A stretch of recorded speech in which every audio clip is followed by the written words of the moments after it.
जो लोग मीट मांस मछली खा रहे हैं अपना पेट भरने के लिए, अपने बच्चों का पेट भरने के लिए किसी जीव को मार रहे हैं, आज तो पेट भर जाएगा, आने वाले टाइम में वो जीव आपका काल बन के आएगा। मैं इसको साइंटिफिकली भी बताऊंगा जी। साइंस ने ये प्रूव किया है कि कोई जीव मृत्यु को जब प्राप्त हो रहा होता है उसे ये पता लग जाता है कि मृत्यु होने वाली है।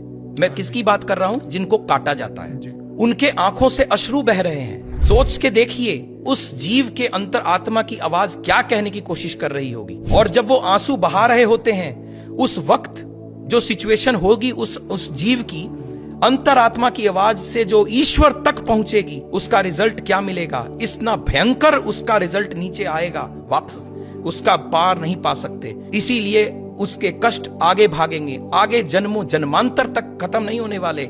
हम सब कहते तो हैं हम गंगा नहा लिए 84 लाख जोनी से बाहर आ जाएं। मैं नहीं मानता कि ऐसा हो पाएगा अगर इन कर्मों के साथ हम कनेक्ट हुए। क्योंकि एक और चीज इसके साथ बहुत इंपॉर्टेंट मैं बोलना चाहूंगा। मैंने ये लोगों से सुना है, पढ़ा भी है, और बहुत बार आजकल के YouTube वीडियोस वगैरह में भी इंफॉर्मेशन फ्लो कर रही है कि जो लोग नॉन वेजिटेरियन फूड की तरफ बहुत ज्यादा अग्रसर हैं, धीमे धीमे उनमें एक साइकोसिस, एक फियर फैक्टर पनपता है। ये बहुत से लोग ये मानते हैं और ये साइंटिफिकली प्रूव्ड है। कोई बता सकता है ऐसा क्यों? इसके पीछे साइंस है।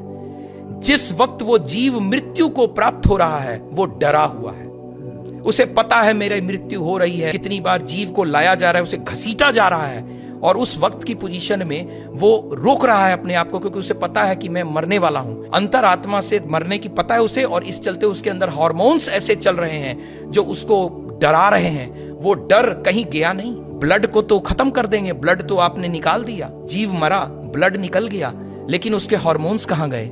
उसकी बॉडी में हैं। धीमे धीमे धीमे वो फियर हार्मोन्स ह्यूमन बॉडी में जाएंगे, उससे आप डरपोक होते हैं और आप उससे फियरफुल होंगे, फियरलेस नहीं होंगे।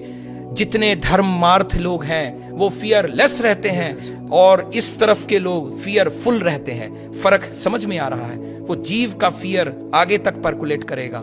इसीलिए बीमारी हो रही है, इसका मतलब बीमारी भी आ रही है। तभी तो कहा जाता है कि ये स्वाइन फ्लू आ गया तो आप नॉनवेज फूड छोड़ दीजिए, ये फ्लू आ गया तो वो छोड़ दीजिए। और ये हार्मोन फियर फैक्टर पर्कुलेट कर रहा है तो लोग फियरफुल होते चले जा रहे हैं, प्लस कर्म खराब हो रहे हैं। मैं बार बार कहूंगा